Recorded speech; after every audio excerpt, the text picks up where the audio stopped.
¿Historia para quién? Historia para ti, para él, para ellos, para todas, para mis amigos, para todos, para redes sociales, para todo el mundo, para mis amigas, para mí, ¿no? ¿Historia para quién? El sentido actual de la historia. ¿Quién escribe? ¿A quiénes les habla? ¿A ti? ¿A mí? ¿A todas y todos? Una coproducción entre el Instituto Nacional de Estudios Históricos de las Revoluciones de México y Radio Educación.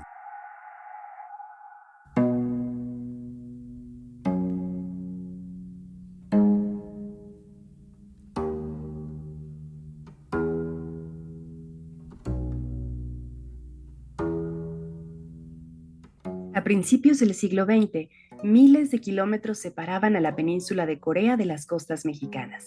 Eran dos mundos distintos, con lenguas, climas y costumbres que poco parecían tener en común. Sin embargo, en 1905, un grupo de más de 1,000 coreanos emprendió un viaje incierto hacia la península de Yucatán. Aquella primera migración dejó huellas profundas, familias que echaron raíces, costumbres que se adaptaron y memorias que sobrevivieron al paso de generaciones. Hoy, 120 años después, México y Corea del Sur comparten mucho más que aquel capítulo inicial. El comercio, la diplomacia, la educación y la cultura popular han tejido nuevos puentes. El llamado Hallyu, u ola coreana, ha traído a nuestro país música, cine, gastronomía y formas de ver el mundo que dialogan con nuestras propias tradiciones. Pero detrás de la euforia por el K-pop o los dramas televisivos existe una historia más amplia, la de encuentros y desencuentros, de adaptación y mestizaje cultural, que merece ser contada para comprender el presente. Para conversar sobre este tema histórico pero muy vigente, nos acompaña Andrea Chong Muñoz, investigadora del INERM.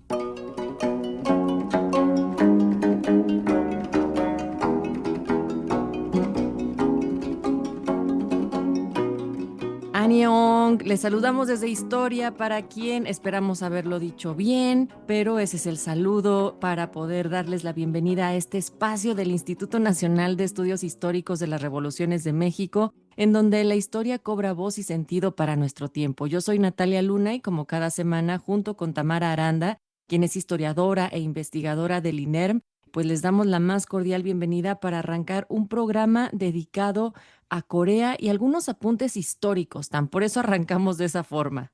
Sí, oye, yo estoy muy agradecida con Andrea porque hoy queremos hablar pues de todas estas influencias, de los intercambios culturales que ha tenido México y Corea a lo largo de la historia. A mí me resulta también una historia pues nueva, ¿no? Poco sé de Asia, la verdad.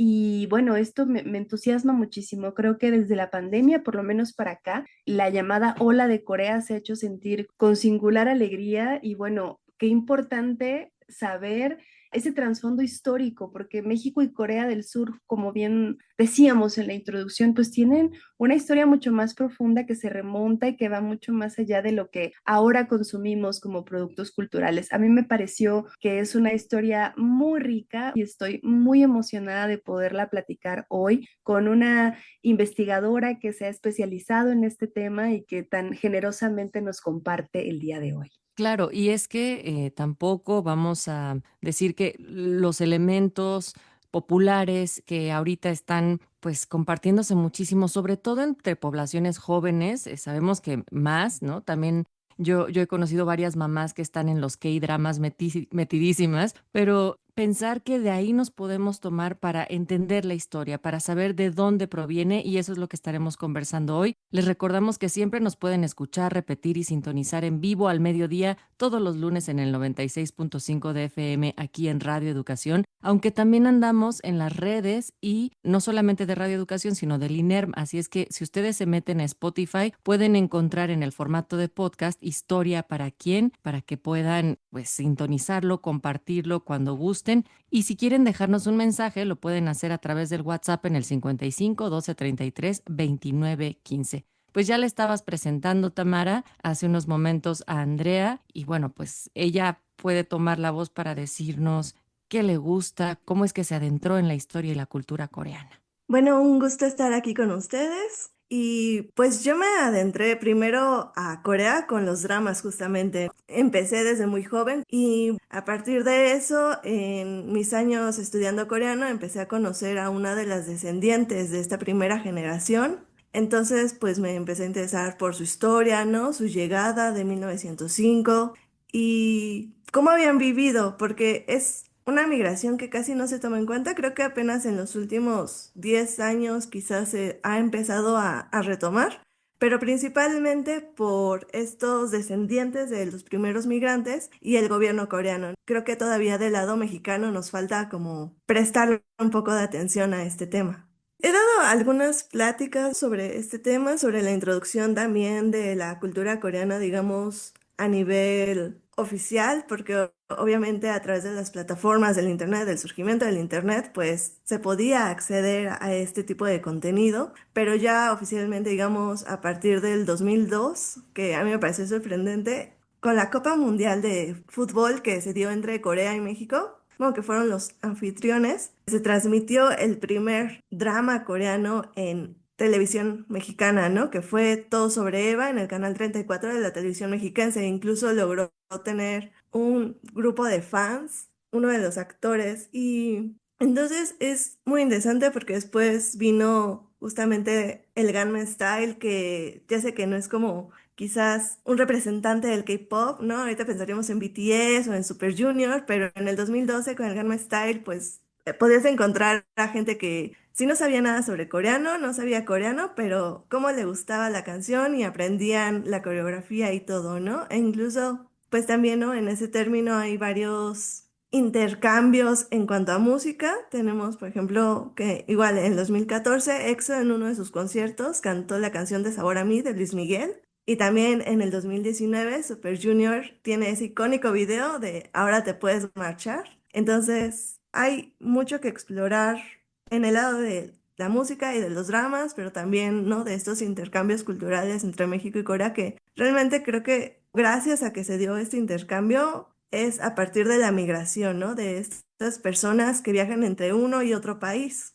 Qué bonito, Andrea, que nos compartes todos estos apuntes, porque, pues bueno, yo decía hace un rato, ¿no? Bueno, fue desde la pandemia, para mí, ¿no? Desde mi percepción, pero en realidad estos intercambios son mucho más antiguos, ya nos decías tú desde el 2002, después vamos a ver otros momentos importantes. Yo recuerdo que cuando recién entré a la licenciatura, también una de mis mejores amigas era fanática del K-pop antes de que se volviera este gran fenómeno que es ahora, o bueno, que fenómeno me refiero a tan popular, ¿no? Que ahora quienes no lo consumimos también lo, o sea, de manera asidua, lo conocemos perfectamente y conocemos a estas bandas como Super Junior, BTS. Me gustaría también preguntarte, aprovechando que ya estamos encarreradas en estos intercambios tan importantes, pues bueno, ¿cómo han sido o cómo fueron esas primeras condiciones de la migración coreana en México? ¿Qué fue lo que hizo posible que llegaran estas primeras olas o esta primera ola o este primer grupo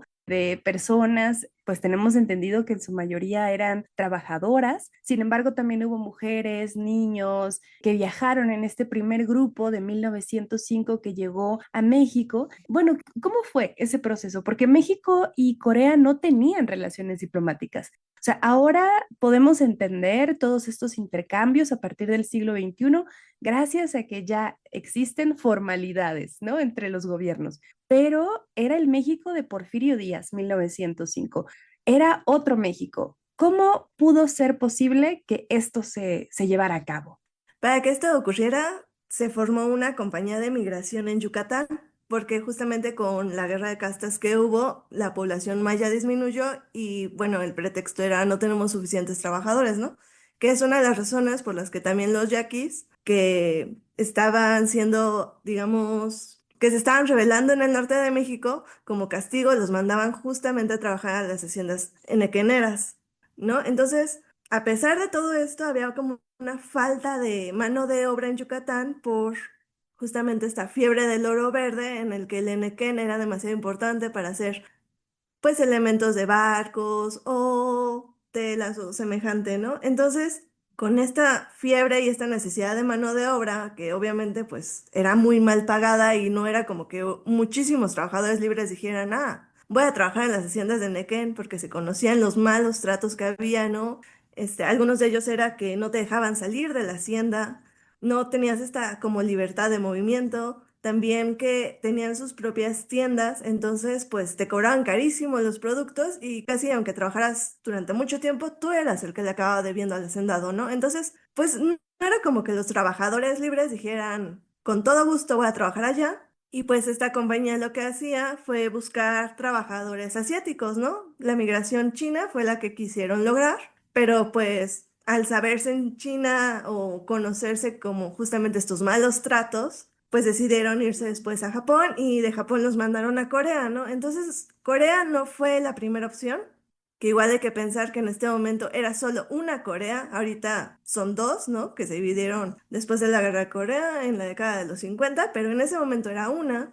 Entonces, pues acaban yendo a Corea y se ha discutido mucho sobre la legalidad de la salida de estos primeros coreanos porque, para empezar, el gobierno de Corea como que no aprobó esta salida inmediatamente, ¿no? Hasta cierto punto se considera que fue ilegal. Y justo cuando salieron estos migrantes, poquito tiempo después, como en menos de unos meses, se prohibió toda la salida de migrantes del país coreano, ¿no? Y bueno, México se les vendió como una tierra de oportunidades, ¿no? El típico, para nosotros sería el típico sueño estadounidense. En ese momento nosotros éramos ese sueño, ¿no? Porque Corea estaba arrasada por la guerra. En ese momento estaba la guerra sino-japonesa, que era entre Rusia y Japón. Entonces, pues imagínense nada más la situación siendo coreano, ¿no? O sea, es la guerra, es hambruna, obviamente, porque siempre que hay una guerra, pues los campos quedan desprotegidos, son epidemias, entonces, pues no era como que tuvieran una situación tan favorable. Y además estaban viendo cómo Japón estaba dominando su territorio y pues también muchos nobles o militares pues decidieron desertar, ¿no? Del gobierno coreano y buscaban ir a otro lado. Entonces, en ese sentido, pues México se vio como una gran escapatoria, porque aparte los contratos decían que era solo 5 años, la paga pues se veía sumamente grande, ¿no? Y ellos no iban a correr con ninguno de los gastos, no tendrían que pagar el transporte y tampoco su vivienda, entonces era bastante factible. Muchos esperaban justamente con el dinero que ganaran regresar a Corea y pues llevar una vida mejor de la que tenían. Y algunos otros pues sí pensaron justamente en huir de este gobierno que estaba cayendo a partir de esta guerra sino-japonesa que posteriormente llevó al protectorado y después a formalizar Corea como una colonia japonesa. Entonces, bueno, también justamente por esto es que muchos, cuando acabó el contrato en 1909, pues ya no pudieron regresar, ¿no? Aunque ellos quisieron, aunque siempre fue como el anhelo regresar a Corea, justamente cuando acaba el contrato, pues ya no hay una Corea a la cual regresar, ¿no? O sea, ya no son un país independiente, ya son una colonia japonesa. E incluso en los documentos de los descendientes, posteriormente a 1910, aparecen como japoneses, lo cual pues también dificulta muchísimo el estudio sobre esta primera migración. Sí, qué complicado, Andrea, porque creo que nos sitúas en varios problemas. Uno es pues el humano, ¿no? Esto que tiene que ver con todos los procesos migratorios que son o que se realizan de manera forzada. No podemos olvidar, o sea, la historia de Asia y sobre todo del sureste asiático, pues también está marcado por una fuerte presencia japonesa. Y bueno, ahora me parece muy curioso cómo es que pareciera, bueno, que la cultura japonesa nos ha invadido, ¿no? También, o sea, tenemos muchas referencias de la cultura pop japonesa y de repente pareciera como que lo coreano es algo muy, muy, muy reciente, cuando pues no, o sea, también se ha sabido diferenciar a lo largo de la historia en cuanto a los productos culturales que podemos conocer ahora. También, pues no sé, pienso en todas estas otras comunidades migrantes que se han visto forzadas a salir de sus países en épocas más contemporáneas y que han vivido situaciones similares, ¿no? O sea, pienso en todas las reestructuras que se hacen en los países o que se van a hacer en algunos de los países que han expulsado a personas durante los últimos años. Ucrania, pensar en la situación que está viviendo Venezuela ahora frente a esta amenaza estadounidense, ¿no? Que no sabemos en qué vaya a terminar esa situación, pues bueno, ¿qué va a pasar con el éxodo venezolano, ¿no? Es también muy interesante y muy terrible, ciertamente, pensar en cómo a lo largo de la historia, pues estos procesos se han ido repitiendo, ¿no, Natalia? Es que estaba pensando en cómo se mete en la misma canasta por un desconocimiento, pero también por un racismo, al pensar que Asia, o sea, y que las personas provenientes de Asia hacia nuestros territorios parecerían que es lo mismo, ¿no? Que no importa si sea chino, coreano, japonés, como se dice popularmente, y a no hacer estas distinciones hacen que histórica, o sea, el historiarlos, Andrea, como ya decías, se omitan cosas tan relevantes como saber si provenían de Corea, si provenían de Japón y también como el legado cultural y la huella que va dejando eso en las transformaciones culturales, comerciales entre las poblaciones de un país. No sé qué pienses al respecto. Sí, incluso en algunos testimonios que hizo, me parece, Claudia Dávila, que es una de las investigadoras de este tema, aparece que justamente, ¿no? A los coreanos los confundían con chinos porque era, digamos, la población más conocida de Asia en Yucatán.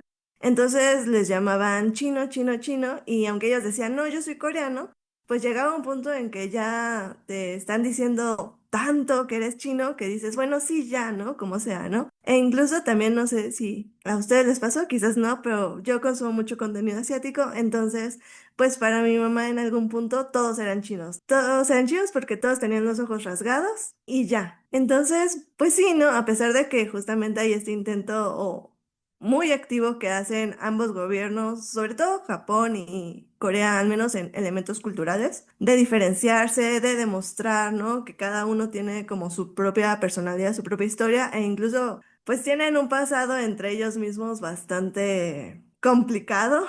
Pues es difícil, ¿no? Darse cuenta si no te inmiscuyes en estas culturas, si no te interesas, si nada más las ves como desde fuera. Y qué fuerte que eso esté en los documentos históricos. Pienso en todas estas discusiones que se hicieron hace poco tiempo sobre si en México había o no racismo y que había increíblemente gente que decía que no había.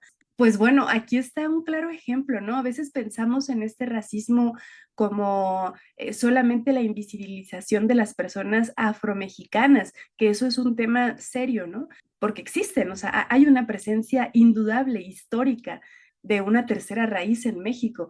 Y sin embargo, también está esta otra parte con las personas que inmigraron desde Asia, que fueron víctimas también de un racismo que se tradujo en malos tratos en todo el país. Y el porfiriato fue una época clara, ¿no? De hecho, a mí me parecía muy interesante cómo es que precisamente esta campaña para atraer inmigrantes, pues asiáticos a los campos de Nequén, de Yucatán, pues no funcionó en un primer momento en China porque se conocieron los maltratos que vivían allí los trabajadores y por eso se van a Corea. Entonces, te quería preguntar, Andrea, pues, ¿cuáles van a ser estas aportaciones que hace la comunidad coreana en estos primeros años en su integración a la sociedad mexicana?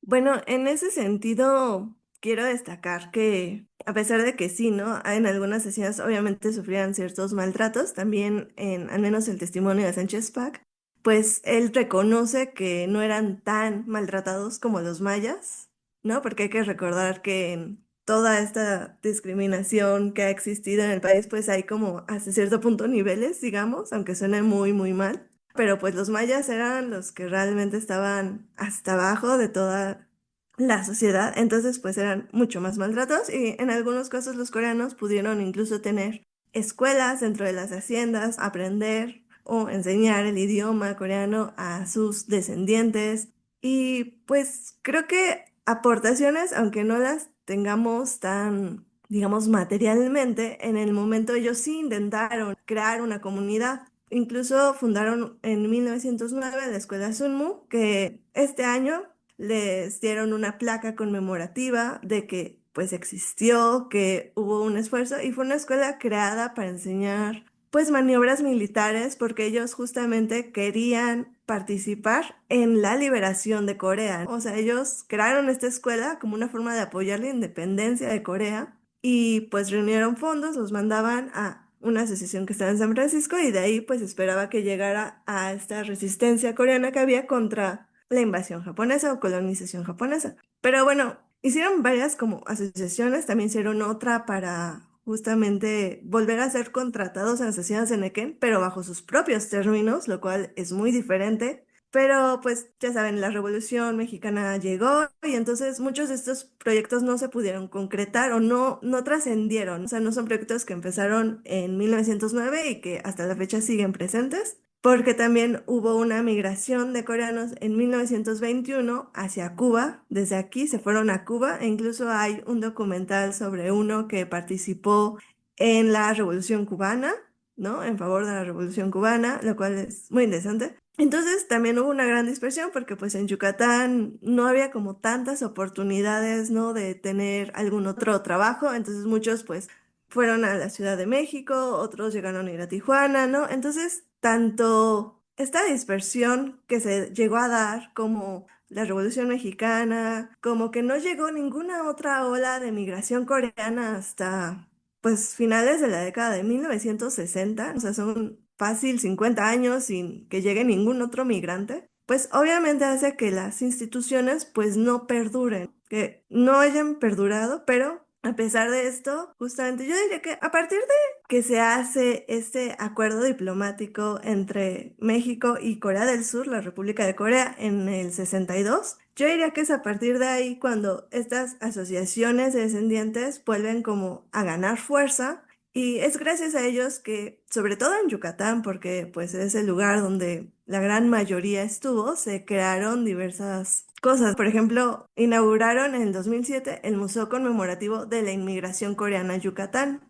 en Mérida. Entonces, yo diría que, pues sí, ¿no? Al menos actualmente esa es una de las cosas que podemos ver. Y también las diferentes asociaciones de descendientes que están. Hay una en la Ciudad de México, está la de Yucatán, hay otra en Cuba y me parece que hay otras en otros estados de México. Entonces, pues son ellos los que están reviviendo la memoria de sus antepasados, diciendo, estuvimos aquí, hemos estado aquí desde hace mucho tiempo y deberían de tomarnos en cuenta. Y además también, pues, como dije al principio, el gobierno de Corea del Sur, de la República de Corea, ha tenido un gran interés en recordar esta primera migración, en traerla a la memoria, en hacer eventos que la recuerden. Por ejemplo, este año se llevó el Que Festival, que justamente tuvo un concurso de cortos documentales en el que pedían que la población hiciera algo sobre Corea, sobre la historia de Corea, y en algunos de esos se hablaba justamente de esta primera migración.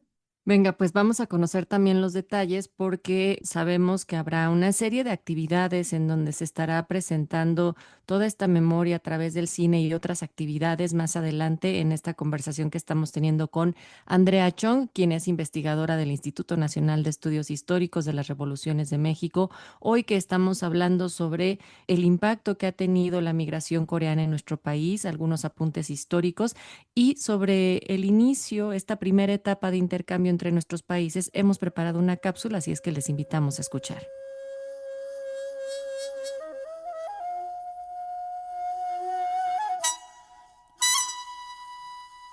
El 4 de abril de 1905, un grupo de 1,033 personas, entre hombres, mujeres y niños, partieron del puerto de Incheon, en Corea, con destino a Yucatán.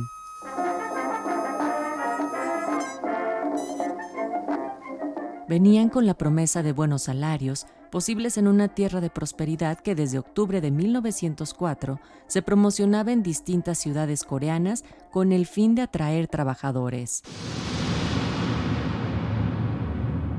Pero las cosas no resultaron como lo esperado, pues la realidad que enfrentaron estos inmigrantes fue la del abuso laboral que vivían todos los trabajadores de la industria nequenera del Porfiriato. Desafortunadamente, Corea se encontraba en una compleja situación de inestabilidad y comenzaba a tener problemas con Japón, que años más tarde se tradujeron en una ocupación de su territorio por tropas japonesas, por lo que no se encontraba en condiciones de recuperar a sus connacionales en México.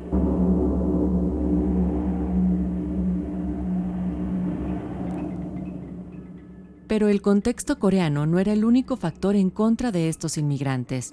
En primer lugar, México y Corea no tenían relaciones diplomáticas.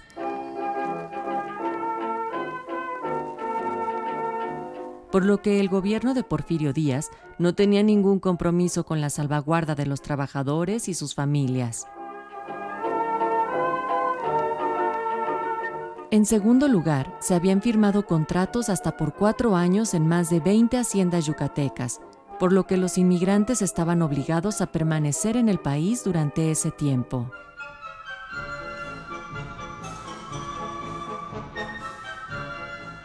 Ahora, las y los descendientes de esta primera ola de Corea en México han recuperado las historias de sus antepasados y honrado su memoria en el Museo Conmemorativo de la Inmigración Coreana de Mérida, Yucatán, que fue inaugurado en el 2007.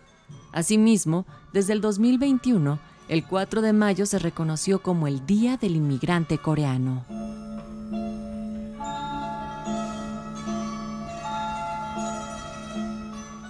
La historia de la migración nos permite reconocernos en los otros, sabernos parte de un mundo amplio y diverso, y sentirnos orgullosos de vivir en un país enriquecido por culturas maravillosas.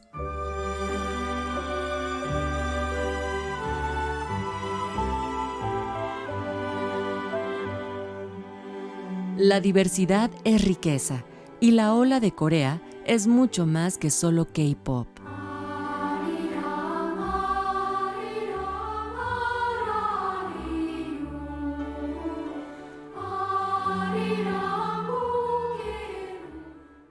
Estás escuchando Historia para quién.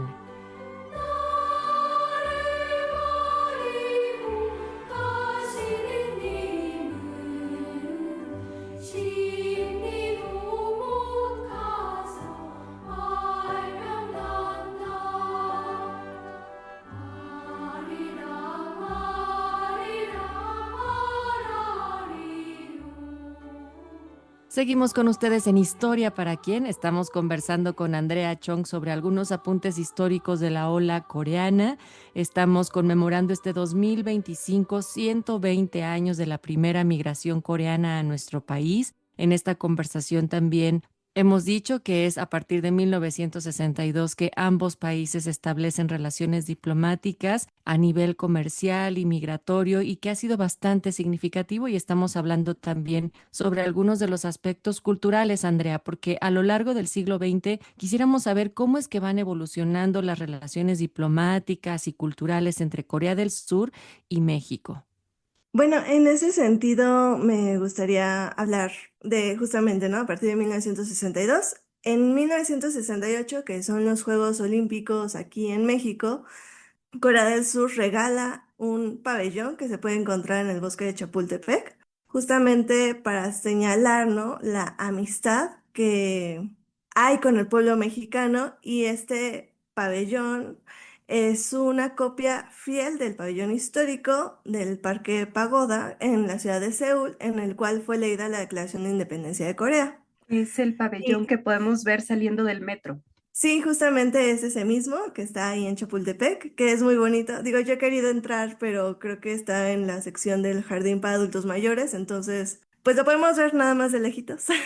Pero es muy, muy bonito, está muy, muy hermoso. Y bueno, también un año después llegó a México el maestro Moon Dai-won, que es un maestro de taekwondo y que fue el que empezó a enseñar y difundir el taekwondo, que, pues como ustedes sabrán, le ha dado varias preseas a México en las Olimpiadas, sobre todo a partir del 2000, que es deporte oficial de las Olimpiadas. Entonces, también es el inaugurador de las escuelas de Mudo Kwan. Y bueno, digamos que eso pasa en los 60, ¿no? Después, otro momento importante pasa 30 años después, que es cuando hay una primera visita de un presidente coreano a México, que es la visita de Roh Tae-woo en 1991.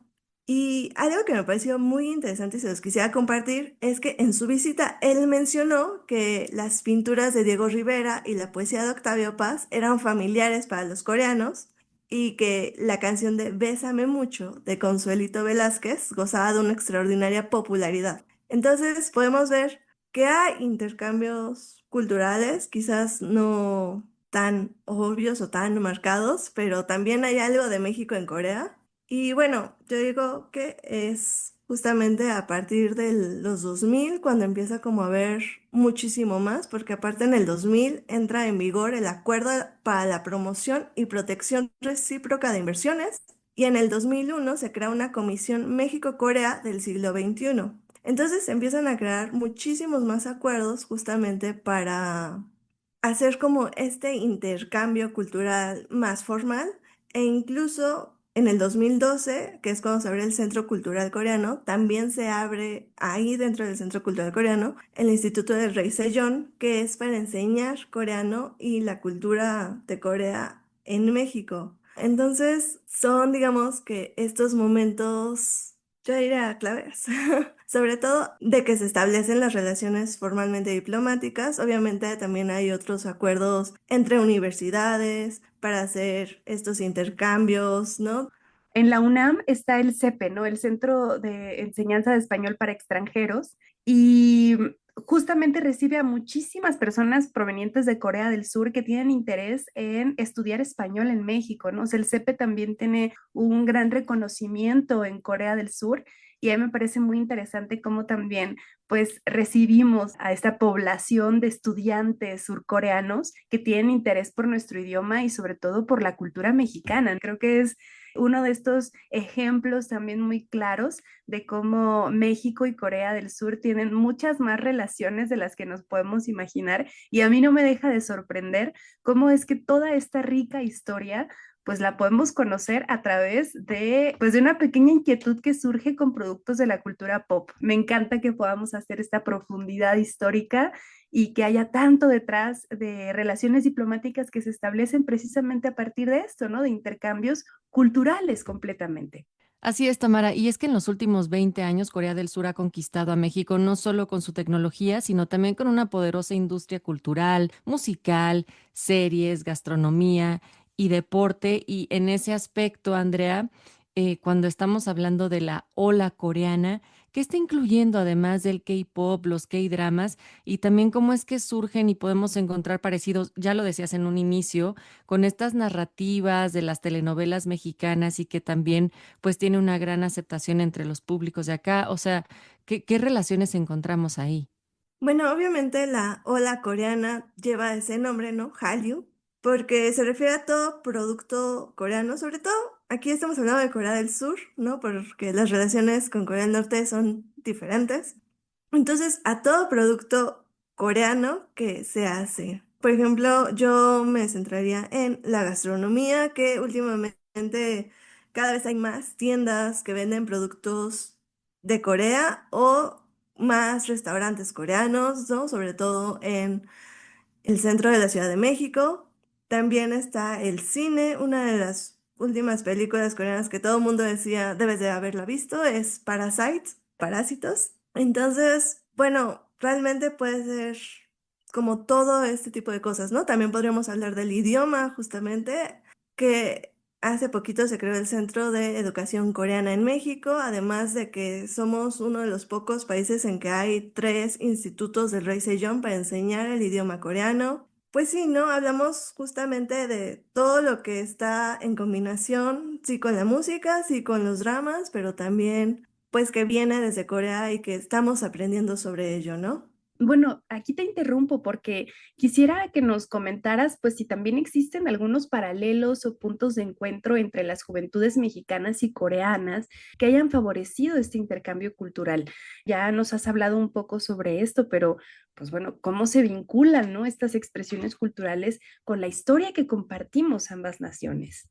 Bueno, yo hablaría más que nada sobre justamente la música, porque digo, sí viene de Corea, pero digamos que tanto en México como en Corea del Sur, la música del K-pop, sobre todo BTS, ha marcado a muchas jóvenes y muchos jóvenes justamente para hacer cosas, para interesarse proactivamente en la sociedad, ¿no? Por ejemplo, pienso en el club de fans de, espero pronunciarlo bien, de Primos Army, que es uno de los que, además de financiar el documental que vamos a proyectar en el INEP, pues justamente se ha dedicado como a reunir fondos para aquellas personas que tienen algún problema médico o que pues no tienen los recursos suficientes para cuidar su salud. También pues hay grupos de fans de Super Junior que se han dedicado como a recolectar juguetes o semejante para las campañas como Teletón. Entonces, la verdad es que sí, digamos, el K-pop ha influido de una manera positiva en estas personas porque además de mostrarles como su propia valía, ¿no? Ya que, como sabrán, la tasa de suicidios en Corea es bastante alta, también les ha demostrado que pueden ayudar a los demás, ¿no? A unirse, a formar una comunidad que ayude a otros. Entonces, yo lo pensaría desde ahí quizás. También obviamente ha habido intercambios académicos. Incluso hace poquito se formó una asociación de mexicanos residentes en Corea del Sur, además de las asociaciones que hay aquí en México, justamente.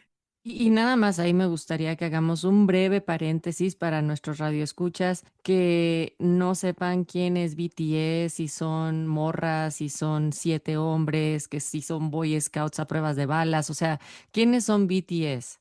Bueno, BTS es un grupo surcoreano de música de K-pop y pues se ha hecho muy muy famoso. Su club de fans o las fans de BTS se llaman ARMY y han hecho varias canciones, han hablado justamente sobre este tema del suicidio y tienen varias canciones también en inglés. Ahorita están como en una pausa porque algunos de sus miembros se fueron al servicio militar. Son 7 hombres. Casi, bueno, realmente no hay grupos mixtos de K-pop, casi siempre son o puras mujeres o puros hombres. Y pues ahorita están como en una pausa porque tuvieron que ir al servicio militar, porque hay que recordar que Corea del Norte y Corea del Sur pues están, digamos, como en una guerra activa, una guerra en pausa, pero al fin de cuentas pues no están en buenos términos. Yo lo pondré así, ¿no? Porque aunque no se están disparando actualmente, no significa que no lo vayan a hacer. Y si ustedes tienen más inquietud sobre quiénes son BTS, más adelante les vamos a poner una rola.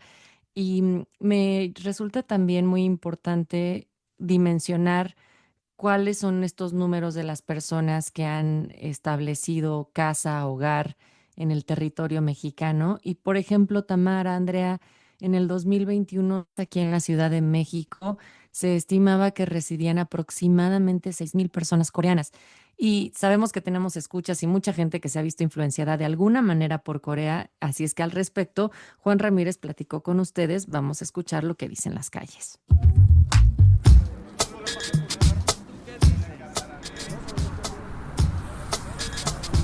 Las calles hablan. ¿Tú qué dices?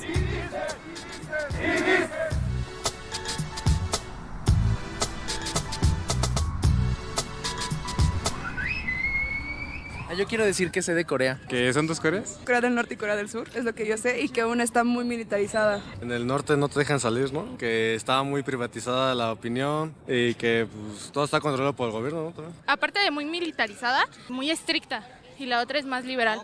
Pues porque hubo una guerra entre la norte y el sur, porque la norte quería invadir Corea del Sur. Bueno, estaban divididos en socialismo y capitalismo. Primero Estados Unidos ayudó a Corea del Sur, creo que llegaron a tomar gran parte del territorio de Corea del Norte, y ya después la URSS ayudó a Corea del Norte y ya se quedó en paz. Cuando yo escucho la palabra Corea, escucho esa cultura que nos transmite toda la corriente de los países de Oriente. Igual tiene su parte buena, pero su parte muy misteriosa, muy tenebrosa, porque escuchas muchas cosas sobre Corea del Norte. Que llegaron coreanos a Yucatán. Que tenemos aquí en México, creo que es en Yucatán, que emigraron en la época de Porfirio Díaz y que ahí se quedaron. Los coreanos. Yo sé que tienen la mejor cultura en temas de skincare. Seúl, pues una ciudad, ¿no? De Corea. Mucha modernidad, como lujo, estereotipos, muchos estereotipos. Yo creo que mucha innovación. Edificios muy grandes con mucha luz. Compartimos un poco lo que es el socialismo, que es con Corea del Sur, porque nosotros consumimos mucho las canciones coreanas, series coreanas. Últimamente se han hecho muy famosos los K-dramas aquí en México, que son románticas. O la música K-pop.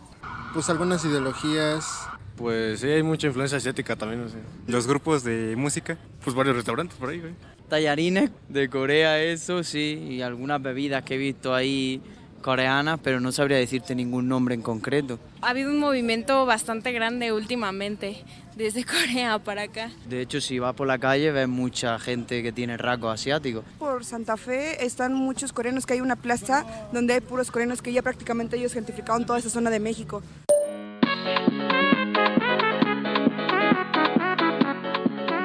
Si tienes una historia que compartirnos o te gustaría que abordemos alguna en especial, graba un audio y envíalo vía WhatsApp. lo recibimos en el 5512-332915. Queremos escucharte.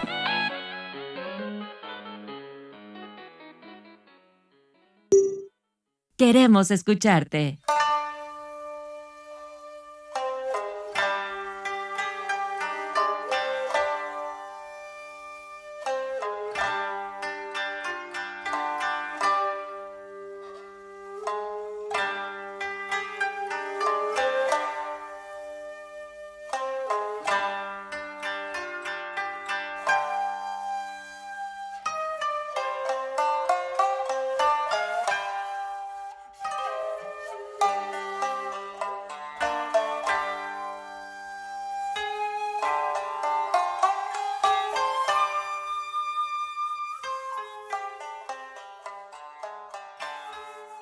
Qué increíble, qué sorprendente también saber, me llamaba mucho la atención cómo había personas que tenían muy claro este proceso migratorio en Yucatán y también cómo se percibe a esta migración de un país ahora desarrollado como también agente de gentrificación, ¿no? De ciertas zonas. Me parece además muy contrastante con esa primera migración de pues personas que venían en condiciones de extrema precarización, que además se quedaron pues prácticamente atrapadas en México, ¿no? Porque, pues ya decías, Andrea, se atravesó la Revolución Mexicana y también la crisis en Corea, propiamente, ¿no? Por el tema de la invasión japonesa y cómo es que se convierten en una colonia. Qué interesante que ahora, cómo han cambiado las cosas, ¿no? Cómo ha dado vueltas la vida, que todo esto nos viene a través de una inquietud que yo estoy segura que surgió también por estos productos que consumimos. Ya decían por ahí también el skincare, ¿no?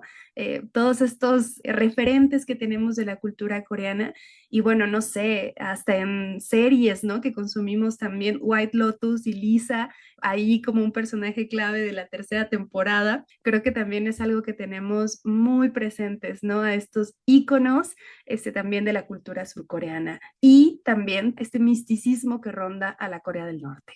Andrea, ¿qué opiniones te merecen estos sondeos que escuchaste? No, pues coincido con Tamara, justamente es muy interesante saber que al menos 2 personas en las entrevistadas conocen sobre esta primera migración. Yo creo que es gracias a los esfuerzos de las asociaciones de descendientes coreanos que hay en México, pero también gracias a los esfuerzos de la Embajada de Corea, de la República de Corea, porque incluso, digo, si no me equivoco, en el mensaje del embajador que hay en la página de la embajada, él menciona esta primera migración, ¿no? Entonces es un tema que, pues, la República de Corea ha querido resaltar. Y sí, claro, el misticismo que hay sobre Corea del Norte, que, digo, a mí lo que me parece curioso es que al parecer nadie recordó que en algún momento, excepto una persona, recordó que en algún momento era solo una Corea, ¿no? Y que, pues, se vieron obligados a dividirse. A mí me gusta pensarlo como lo que pasó con el muro de Berlín, porque en algunos casos hubo familias que fueron separadas, que estaban, digamos, en el lugar equivocado, en un momento equivocado, y que fueron separadas por esta frontera que se realizó y que muchos ya no se pudieron unir. Me parece muy interesante. La verdad es que, claro, espero escuchar del skincare, ¿no? De los K-dramas y de la música. Es como algo que tenemos muy, muy marcado cuando pensamos en Corea del Sur. Claro. Y también pienso en esta línea que estás marcando sobre la colaboración institucional, el trabajo que han hecho los descendientes de estas migraciones coreanas por hacer que se reconozca la influencia que ha tenido la República de Corea en México. Y en ese aspecto también, desde el Instituto Nacional de Estudios Históricos de las Revoluciones de México, pues se abre un proyecto, se abre una puerta para que la huella coreana en México pueda ser reconocida en el marco de este 120 aniversario de esa primera migración. Andrea, cuéntanos sobre ello. Actualmente vamos a tener justamente para recordar esta primera migración, pensar, ¿no? Tanto en ella como en el impacto que ha tenido Corea en México.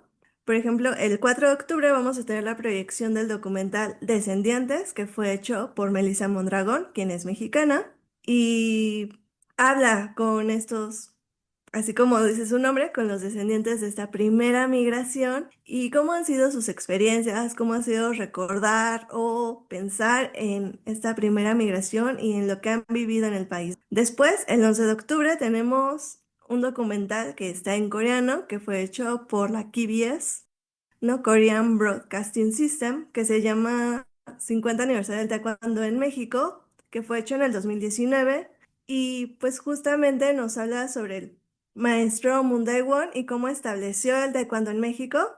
Y el 18 de octubre vamos a tener un extracto del documental Sueños hechos en coreano sobre una chica mexicana que aprende el idioma, que aprende el coreano. Y bueno, todas estas actividades las vamos a complementar con algunos talleres para que ustedes puedan conocer más sobre Corea. En el caso del documental de taekwondo, esperamos hacer una demostración, ¿no? del taekwondo, para que no solo se queden con el documental, y también en el caso del documental sobre el aprendizaje del coreano, pues vamos a tener un pequeño taller para que escriban su nombre en Hangul, que es el alfabeto coreano. Y ya digamos más académicamente, vamos a tener un foro el 15 de octubre, ese va a ser virtual, entonces nos pueden acompañar desde todos los lugares de la República, que se llama Raíces Compartidas, 120 aniversario de la primera migración coreana a México. En él voy a estar yo y también va a estar la doctora Diana Gabriela Pux Martínez. Entonces, bueno, los esperamos. Igual esperamos que lleguen a estas proyecciones de documentales que son el 4, 11 y 18 de octubre y que van a tener lugar en el INERM y también en el Museo Nacional de las Culturas del Mundo, que es la otra institución que nos está apoyando para realizar estas actividades. Y además recordar, Andrea, Tamara, que todas estas actividades se pueden consultar en la página del INERM y en nuestras distintas redes también pueden encontrar cada vez pues mayor difusión sobre las fechas. También, por supuesto, cuando se convoque a este conversatorio en la liga en donde se pueden conectar, ¿cierto? Sí, claro, en las redes sociales del INERM y del Museo Nacional de las Culturas, en el Facebook y en el canal de YouTube que se llama Canal INERM, que ahí también tenemos otros eventos que hemos realizado. En el caso de la proyección de los documentales, lo mejor es ir, porque no los vamos a subir, ¿no? Digo, no son de nuestra propiedad, únicamente los vamos a proyectar y están hechos en coreano, entonces nosotros nos hemos dado a la tarea titánica de subtitularlos para que pues ustedes los puedan disfrutar. Wow, y ese trabajo lo hiciste tú, precisamente. Sí, justamente lo hice yo y bueno, con el apoyo de mi profesor de coreano, que es Brian Ramírez, que me ayuda con la revisión, ¿no? Para asegurarnos de que todo esté perfecto. Ya lo saben ustedes, ¿qué nivel de producción va a haber en el INERM en estas próximas semanas? Andrea, muchísimas gracias por compartirte el día de hoy en Historia para Quién. Ha sido fundamental conocer no solamente aquella primera migración y sus características, también cuando se establecen ya los vínculos diplomáticos y el impacto que ha tenido la cultura coreana en nuestro país, en la cultura popular y que también muchísimos jóvenes están siendo partícipes de ello, lo cual también da mucha esperanza de que se reconozca, de que se investigue mucho más y que se siga vinculando desde el respeto y el mutuo entendimiento. Les esperamos aquí en la próxima emisión de Historia para Quién.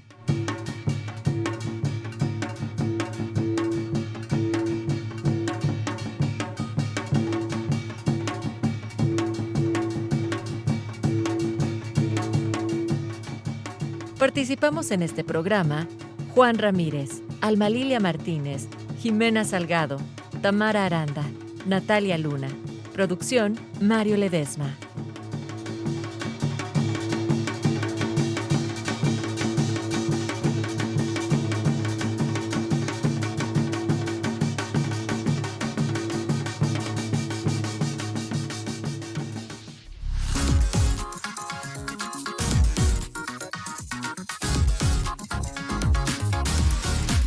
Radio Educación y el Instituto Nacional de Estudios Históricos de las Revoluciones de México presentaron Historia para quién.